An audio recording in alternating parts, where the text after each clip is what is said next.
आनंद भगवान बुद्ध के प्रमुख व प्रिय शिष्य थे। उनके स्वभाव में उदारता, स्नेह व सहिष्णुता जैसे गुण शामिल थे। वे सभी के प्रति समान व्यवहार करते थे। उनकी दृष्टि में कोई छोटा या बड़ा नहीं था। एक बार आनंद कहीं जा रहे थे। रास्ते में उन्हें बड़े जोर की प्यास लगी। आस पास देखा तो निकट ही कुआं दिखाई दिया। वे वहां पहुंचे। कुएं से एक लड़की पानी भर रही थी। आनंद ने उसके पास जाकर कहा, बहन, मैं बड़ी दूर से आ रहा हूं। मुझे बहुत जोर से प्यास लगी है। कृपा कर पानी पिला दो। उनकी बात सुनते ही लड़की कांप उठी, क्योंकि वह अछूत जाति की थी। वह जानती थी कि किसी ऊंची जाति के व्यक्ति को पानी पिलाना उसके अधिकार क्षेत्र से बाहर है। वह निगाह नीची कर चुपचाप खड़ी रही।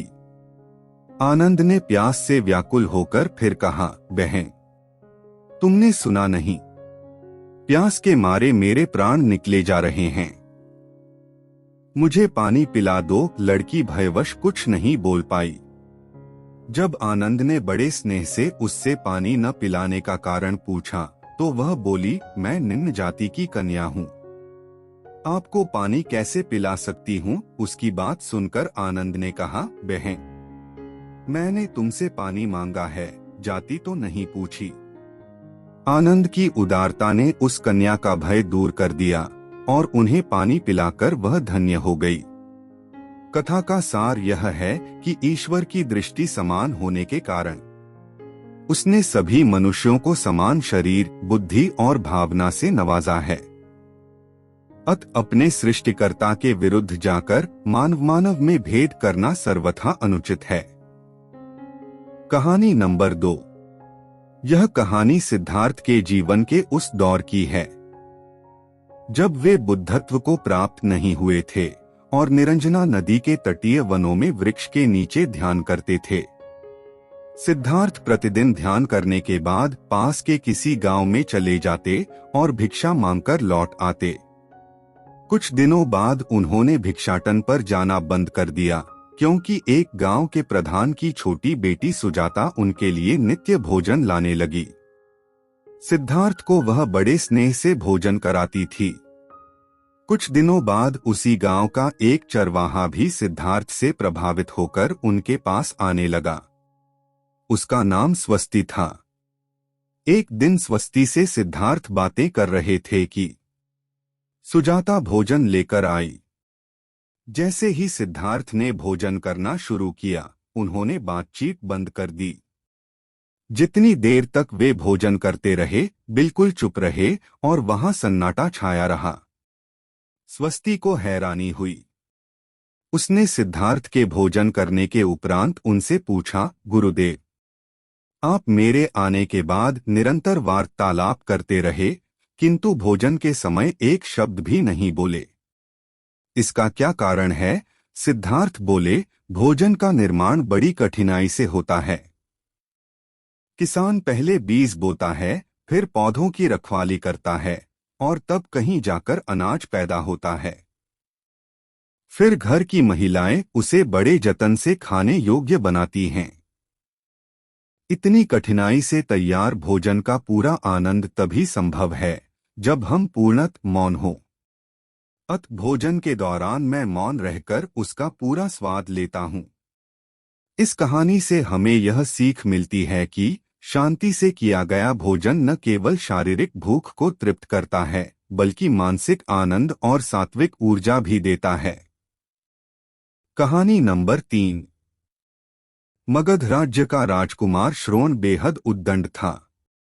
उसको दूसरों के अपमान में आनंद की अनुभूति होती थी। दूसरों को अपमानित करने में वह उम्र का ख्याल भी नहीं करता था। जब माता पिता उसकी हरकतों से बहुत परेशान हो गए तो उन्होंने अपने महल में भगवान बुद्ध को आमंत्रित किया। बुद्ध जब महल में आए तो उन्होंने राजकुमार के विषय में सभी बातें सुनी। उन्होंने राजा से राजकुमार को प्रवचन में लाने के लिए कहा। श्रोण अपने पिता के साथ आया और प्रवचन की समाप्ति पर वह बुद्ध के चरणों में लौट गया। बुद्ध के वचनों से प्रभावित होकर वह बौद्ध धर्म में दीक्षित हो गया। उसका जीवन पूर्णतः बदल गया। कुछ समय बाद उसने प्रायश्चित करने के लिए अन्नजल का त्याग कर दिया। उसके इस कठोर प्रण के विषय में जब भगवान बुद्ध को ज्ञात हुआ तो वे उसे देखने आए। उन्होंने स्नेहपूर्वक उसके मस्तक पर हाथ रखा और बोले, श्रोण, अन्नजल के त्याग के चलते तुम्हारा स्वास्थ्य गिरता जा रहा है। तुम संगीत के जानकार हो, उससे जुड़े मेरे एक प्रश्न का उत्तर दो। क्या वीणा के तार ढीले करने पर उससे स्वरलहरी फूटती है? श्रोण ने जवाब दिया, नहीं भगवान। बुद्ध ने पुनः प्रश्न किया, तब तो तारों को खूब कसना पड़ता होगा। श्रोण बोला, नहीं, अधिक कसने से तार टूट सकते हैं। तब तथागत बुद्ध बोले, वीणा से मधुर संगीत निकालने के लिए उसके तारों को न तो अधिक ढीला रखना चाहिए और न ही अधिक कसना चाहिए। इसी प्रकार हमारा जीवन भी एक वीणा की तरह ही है, जिसे भली भांति चलाने के लिए सभी वस्तुओं का पूर्ण त्याग उचित नहीं है। श्रोण ने कठोर प्रतिज्ञा से मुक्ति ले ली और सहज जीवन जीने लगा। यह कथा जीवन को नैसर्गिक तरीके से जीने पर बल देती है, जिसमें उचित आवश्यकताओं की पूर्ति और अतिरिक्त इच्छाओं पर नियंत्रण का संदेश शामिल है। यदि जीवन को आवश्यकता, पूर्ति और संयम के संयम से संचालित किया जाए तो परम शांति प्रदायक होता है। एक औरत थी जो अंधी थी, जिसके कारण उसके बेटे को स्कूल में बच्चे चिढ़ाते थे कि अंधी का बेटा आ गया। हर बात पर उसे ये शब्द सुनने को मिलता था कि अंधी का बेटा, इसलिए वो अपनी माँ से चिढ़ता था।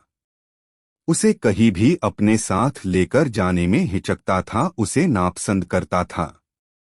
उसकी माँ ने उसे पढ़ाया और उसे इस लायक बना दिया कि वो अपने पैरों पर खड़ा हो सके, लेकिन जब वो बड़ा आदमी बन गया तो अपनी माँ को छोड़ अलग रहने लगा। एक दिन एक बूढ़ी औरत उसके घर आई और गार्ड से बोली, मुझे तुम्हारे साहब से मिलना है। जब गार्ड ने अपने मालिक से बोल तो मालिक ने कहा कि यह बोल दो, मैं अभी घर पर नहीं हूँ। गार्ड ने जब बुढ़िया से बोला कि वो अभी नहीं है, तो वो वहां से चली गई।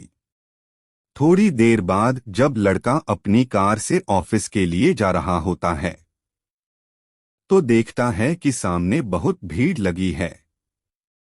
और जानने के लिए कि वहां क्यों भीड़ लगी है, वह वहां गया तो देखा उसकी माँ वहां मरी पड़ी थी। उसने देखा कि उसकी मुट्ठी में कुछ है। उसने जब मुट्ठी खोली तो देखा कि एक लेटर जिसमें यह लिखा था कि बेटा, जब तू छोटा था तो खेलते वक्त तेरी आंख में सरिया धंस गई थी और तू अंधा हो गया था, तो मैंने तुम्हें अपनी आंखें दे दी थी। इतना पढ़कर लड़का जोर जोर से रोने लगा। उसकी माँ उसके पास नहीं आ सकती थी। दोस्तों, वक्त रहते ही लोगों की वैल्यू करना सीखो। माँ बाप का कर्ज हम कभी नहीं चुका सकते।